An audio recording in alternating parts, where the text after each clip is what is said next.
Capítulo 35. Dios le dijo a Jacob: ponte en marcha y vete a vivir a Betel. Erige allí un altar al Dios que se te apareció cuando escapabas de tu hermano Esaú. Entonces Jacob dijo a su familia y a quienes lo acompañaban: desháganse de todos los dioses extraños que tengan con ustedes, purifíquense y cámbiense de ropa. Vámonos a Betel. Allí construiré un altar al Dios que me socorrió cuando estaba yo en peligro y que me ha acompañado en mi camino.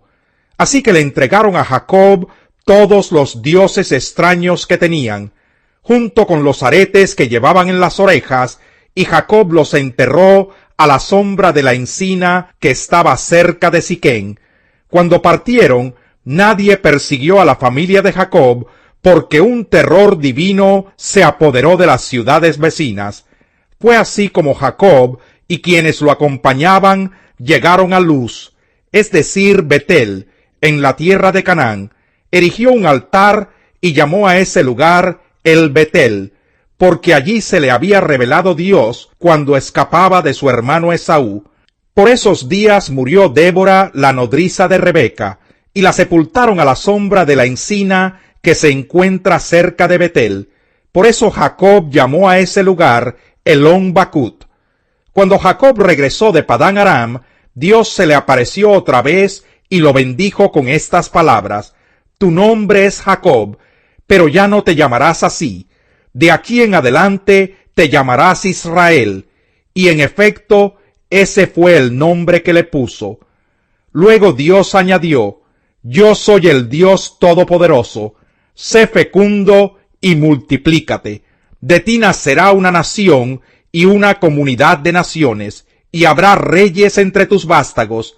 La tierra que les di a Abraham y a Isaac, te la doy a ti y también a tus descendientes. Y Dios se alejó del lugar donde había hablado con Jacob. Jacob erigió una estela de piedra en el lugar donde Dios le había hablado, vertió sobre ella una libación y la ungió con aceite, y al lugar donde Dios le había hablado lo llamó Betel. Después partieron de Betel. Cuando todavía estaban lejos de Efrata, Raquel dio a luz, pero tuvo un parto muy difícil. En el momento más difícil del parto, la partera le dijo: no temas, estás por tener otro varón.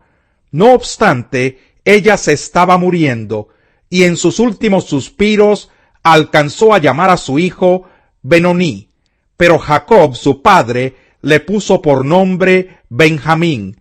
Así murió Raquel, y la sepultaron en el camino que va hacia Efrata, que es Belén. Sobre la tumba Jacob erigió una estela, que hasta el día de hoy señala el lugar donde Raquel fue sepultada. Israel siguió su camino y acampó más allá de Migdal-edar. Mientras vivía en esa región, Rubén fue y se acostó con Bilhá, la concubina de su padre. Cuando Israel se enteró de esto, se enojó muchísimo. Jacob tuvo 12 hijos. Los hijos de Lea fueron Rubén, que era el primogénito de Jacob, Simeón, Leví, Judá, Isacar y Zabulón. Los hijos de Raquel fueron José y Benjamín. Los hijos de Bilhá, la esclava de Raquel, fueron Dan y Neftalí. Los hijos de Silpá, la esclava de Lea, fueron Gad y Aser. Estos fueron los hijos que tuvo Jacob en Padán Aram. Jacob volvió a la casa de su padre Isaac en Manré, cerca de Kiriat Arba, es decir, Hebrón, donde también habían vivido Abraham e Isaac. Isaac tenía 180 años cuando se reunió con sus antepasados. Era ya muy anciano cuando murió, y lo sepultaron sus hijos Esaú y Jacob. Capítulo 36. Estos son los descendientes de Esaú, o sea, Edom. Esaú se casó con mujeres cananeas, con Ada, hija de Elón elitita, con Aholibama, hija de Aná y nieta de Sibeón el heveo, y con Basemat, hija de Ismael y hermana de Nebaiot. Esaú tuvo estos hijos: con Ada tuvo a Elifaz, con Basemat a Reuel, con Aholibama a Jeús, Jalán y Coré. Estos fueron los hijos que tuvo Esaú mientras vivía en la tierra de Canaán. Después Esaú tomó a sus esposas, hijos e hijas, y a todas las personas que lo acompañaban, junto con su ganado y todos sus animales, y todos los bienes que había adquirido en la tierra de Canaán, y se trasladó a otra región para alejarse de su hermano Jacob. Los dos habían acumulado tantos bienes que no podían estar juntos. La tierra donde vivían no bastaba para alimentar al ganado de ambos. Fue así como Esaú, o sea Edom, se asentó en la región montañosa de Seir. Estos son los descendientes de Esaú, padre de los edomitas, que habitaron en la región montañosa de Seir. Los nombres de sus hijos son estos: Elifaz, hijo de Ada, esposa de Esaú, y Reuel, hijo de Basemat, esposa de Esaú. Los hijos de Elifaz fueron Temán, Omar, Sefo, Gatán y Kenaz. Elifaz tuvo un hijo con una concubina suya llamada Timná, al que llamó Amalec. Todos estos fueron nietos de Ada, esposa de Esaú. Los hijos de Reuel fueron Nahat, Sera, Sama y Misá. Estos fueron los nietos de Basemat, esposa de Esaú. Los hijos de la otra esposa de Esaú, Aholibama, que era hija de Aná y nieta de Zibeón, fueron Jeús, Jalán y Coré. Estos fueron los jefes de los descendientes de Esaú. De los hijos de Elifaz, primogénito de Esaú, los jefes fueron Temán, Omar, Sefo, Kenaz, Coré, Gatán y Amalec. Estos fueron los jefes de los descendientes de Elifaz en la tierra de Edom, y todos ellos fueron nietos de Ada. De los hijos de Reuel, hijo de Esaú, los jefes fueron Nahat, Sera, Sama y Misá. Estos fueron los jefes de los descendientes de Reuel en la tierra de Edom, y todos ellos fueron nietos de Basemat, esposa de Esaú. De los hijos de Aholibama, hija de Aná y esposa de Esaú, los jefes fueron Jeús, Jalán y Coré. Estos fueron descendientes de Esaú, también llamado Edom, y a su vez jefes de sus respectivas tribus.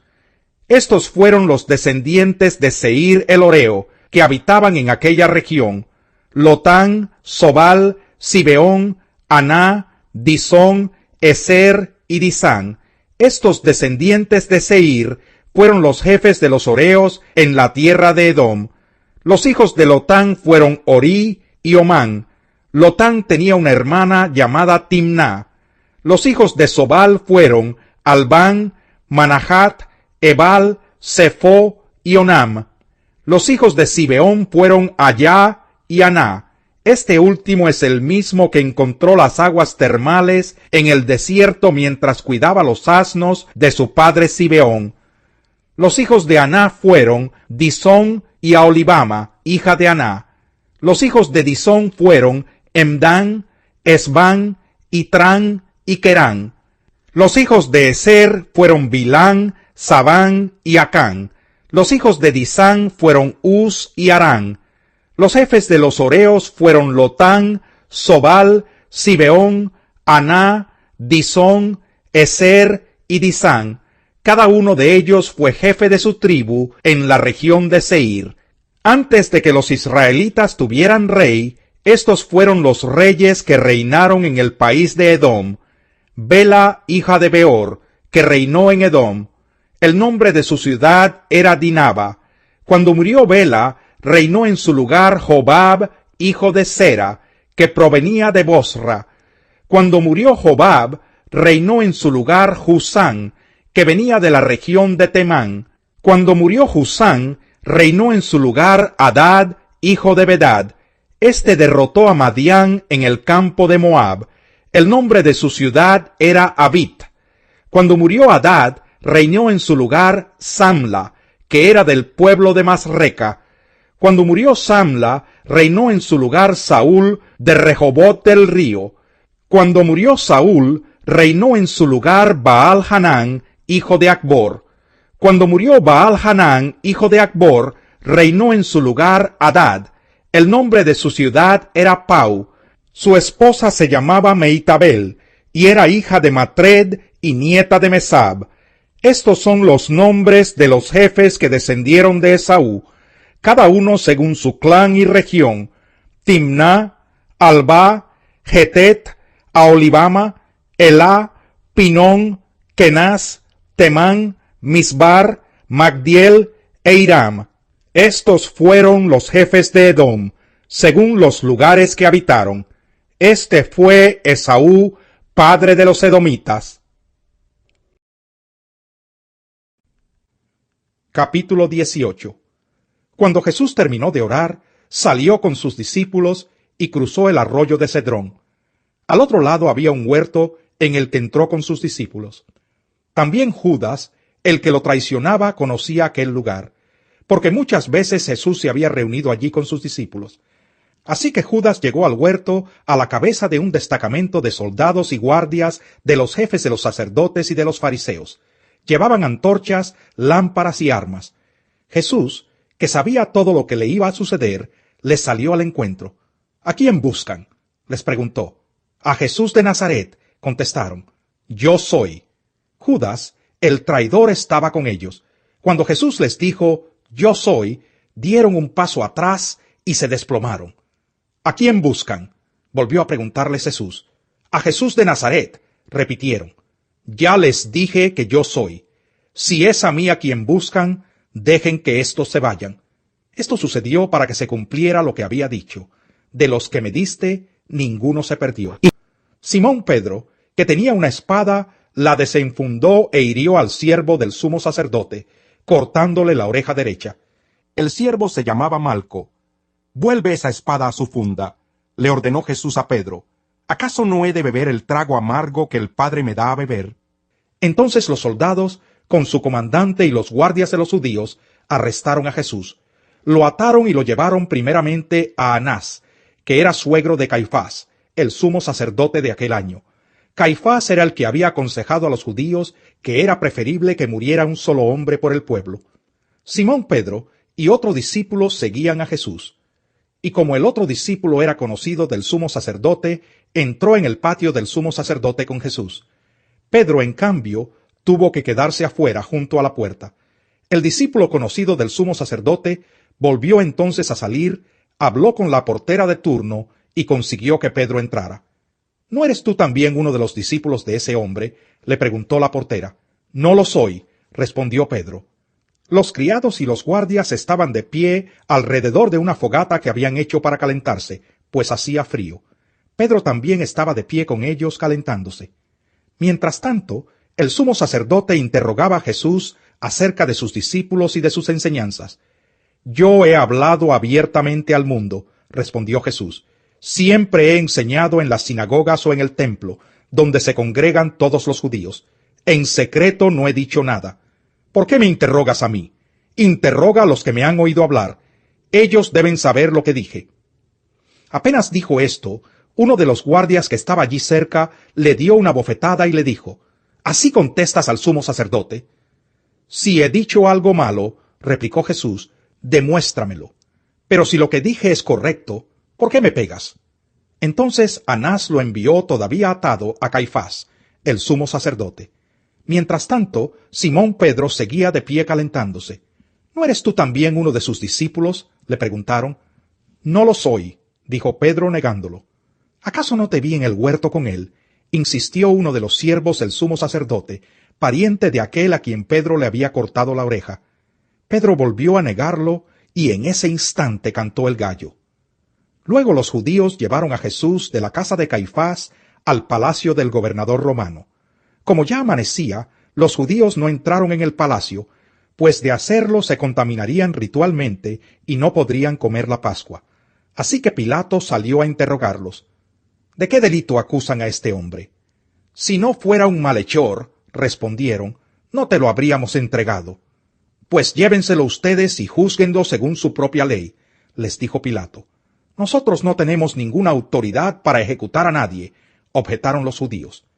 Esto sucedió para que se cumpliera lo que Jesús había dicho, al indicar la clase de muerte que iba a sufrir.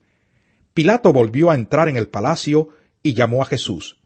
¿Eres tú el rey de los judíos? Le preguntó. ¿Eso lo dices tú?, le respondió Jesús, ¿o es que otros te han hablado de mí? ¿Acaso soy judío?, replicó Pilato. Han sido tu propio pueblo y los jefes de los sacerdotes los que te entregaron a mí. ¿Qué has hecho? Mi reino no es de este mundo, contestó Jesús. Si lo fuera, mis propios guardias pelearían para impedir que los judíos me arrestaran. Pero mi reino no es de este mundo. Así que eres rey, le dijo Pilato. Eres tú quien dice que soy rey.